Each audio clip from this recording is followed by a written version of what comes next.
Alex Honnold does not treat El Capitan as a single impossible wall. He breaks it into solvable problems. Freerider is 3,000 feet of granite. For him, it becomes a series of tasks with names and plans. Every hard section gets a script, rehearsed again and again until it feels almost routine. By 2017, that system is sharp. He has climbed Freerider many times on a rope, testing ideas, throwing away anything that feels vague. The boulder problem, the Teflon corner, the monster off-width, and the enduro corner each get special attention. Every crux has its own pace and breathing rhythm. He knows where he will rest, where he will commit, and where there is no room for doubt. This is how he prepares for a free solo that should not allow hesitation. He removes as many unknowns as he can before leaving the ground. When the day finally comes, he is moving through a line of decisions he has already made. Moonlight Buttress in Zion is where this approach gets tested without a rope. In 2008, he solos pitch after pitch of clean, steep sandstone crack. A fall would not be survivable, so efficiency is everything. He settles into a narrow rhythm, breathing on a count. He shakes his hands only when his feet feel locked enough to hold. The route teaches him how to spread effort across hours. Small rests become critical choices. Thin crack pacing, not power, keeps him moving upward. On Half Dome's regular northwest face, the stone feels different, but the stakes stay high. Long slab sections and airy runouts leave no quick protection. Here he learns to make scary stretches feel like timed tasks. He rehearses foot sequences until each smear and tiny edge is automatic. Instead of thinking about an entire pitch, he breaks it into 3-move and 5-move chunks. Commit, finish the small block, then reset. Chunk decisions turn a huge exposed face into a series of short, clear jobs. In Yosemite, the next step is not just one route. It is whole days of difficult climbing stacked together. In 2007, he solos Astroman and the Rostrum in a single push. They are classic test pieces that many climbers save for a career. Fatigue builds with every corner and roof, but he resists the urge to sprint. He keeps his breathing steady, even in the claustrophobic squeeze of the Harding slot, choosing control over style. By 2012, he has expanded that idea into the Yosemite Triple Crown. Watkins, El Capitan, and Half Dome, all soloed in one link-up. The climbing is only part of the challenge now. Approaches, descents, refueling, and transitions between walls become just as important as the crux moves. Weather, daylight, and body temperature join the list of things he tracks. He learns that pace on the ground controls focus on the rock.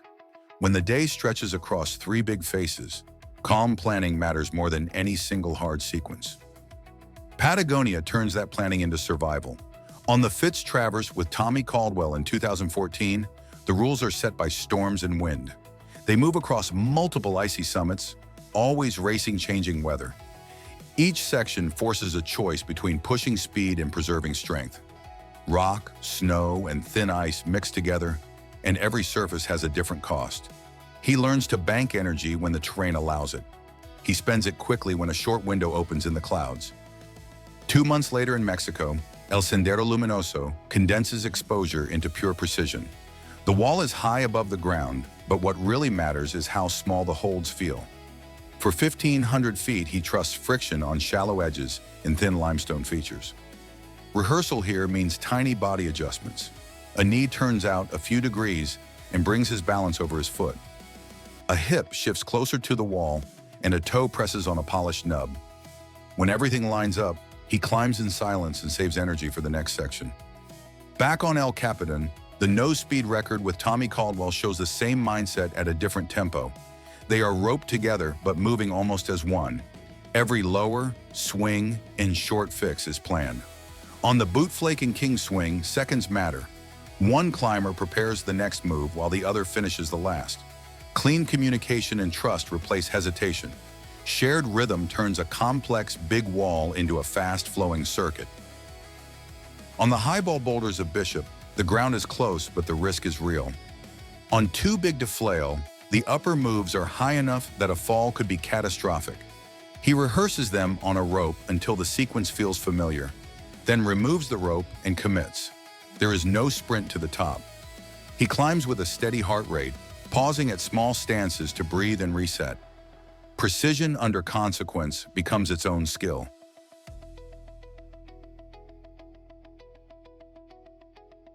As the freerider project narrows toward a solo attempt, the route turns into a short list of non-negotiable questions. The monster off-width, the Teflon corner, the boulder problem. If any of them feels uncertain, the whole idea falls apart. So he spends season after season turning each crux into something boringly familiar. On the monster off-width, he refuses to let dread drive his pacing. Instead of thrashing, he builds a fixed pattern he can repeat. Set the knee, stack the hands, shift the hips, breathe, then do it again on a quiet count. He finds one especially secure pod where he can drop his heart rate and clear his arms. What was once a feared section becomes a demanding but predictable slog. The Teflon corner is the opposite problem. It is smooth, slippery, and hard to trust. Here he experiments with different body positions and foot choices, again and again on a rope. Some options feel powerful but unstable. Others are slower, yet more secure. Long before the solo, he makes a final decision about which sequence he will use. That way, there is no room for last-second improvisation when he arrives there alone. The boulder problem is the sharpest point. For years, he weighs two possible solutions. One relies on a subtle smear, the other on the now-famous karate kick. Lap by lap, he builds evidence, looking for the option that stays consistent even when he is tired or nervous. Eventually, the kick proves more reliable. He dials in the angle of the foot, the swing of the leg, the instant when the hands must readjust. By the time he is ready, these three sections are no longer mysteries. They are rehearsed answers waiting in the middle of the wall.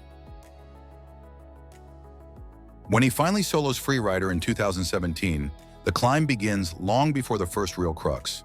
He chooses a cold, still morning so the granite has maximum friction and the valley is quiet. He starts in the dark so the easier lower pitches act as a warm-up. That timing lets his body and mind find their familiar rhythm before the stakes rise. Risk management on the day is not about dramatic last-minute calls. It is built into the plan. During the final week of practice, he checks where a retreat might still be possible and where it would not. A few specific sections remain true bail points. Once he climbs past them, he knows the only way out is up. He accepts this before leaving the ground. As the hours pass, he protects his headspace by treating the moderate terrain with discipline. On easier pitches, he stands tall on small ledges to shake out, relaxes his grip, and keeps his breathing low. That conservation buys him clarity for the hardest sections near the top, including the enduro corner. There he follows the script he built in training. He locks in just long enough and places his feet carefully. Then he moves at a steady tempo until the angle finally eases. Years before the freerider solo, entire seasons are built around linkups and long days that almost no one sees. In Yosemite between 2012 and 2016, he strings routes together across big valleys and ridges. These days are not for headlines, but to test how far careful planning can stretch. Big climbs are connected by long hikes, rough descents, and short nights of sleep. Every outing is a chance to refine how much food to carry and how much water's enough. He also tests which shoes still feel precise after many hours on his feet. These linkups turn logistics into a serious part of performance. He notices how tape wears on his fingers and how ankle joints feel after thousands of feet of slab. He pays attention to how different packs change his posture on approach trails. Instead of treating these details as background noise, he measures them. Small adjustments stack up into more energy left for the last hard pitches of the day. Trips to the sandstone towers near Las Vegas add another layer. Desert rock is softer, more fragile, and more affected by heat and wind.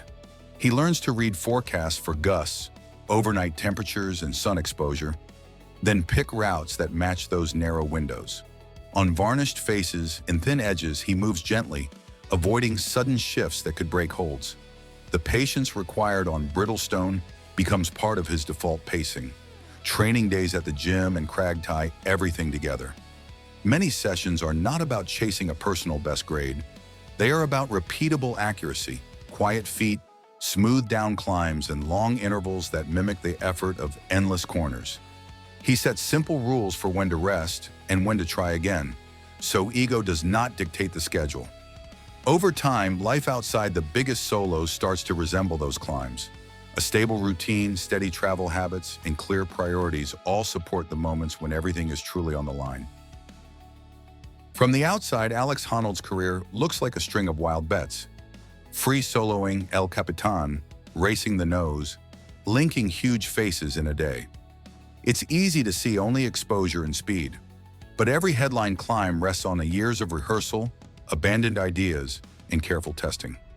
Moonlight Buttress, Half Dome, the Triple Crown, El Sendero Luminoso, plus highballs, desert towers, and alpine traverses, all sharpen the same process, showing him how far he can push while staying clear-headed.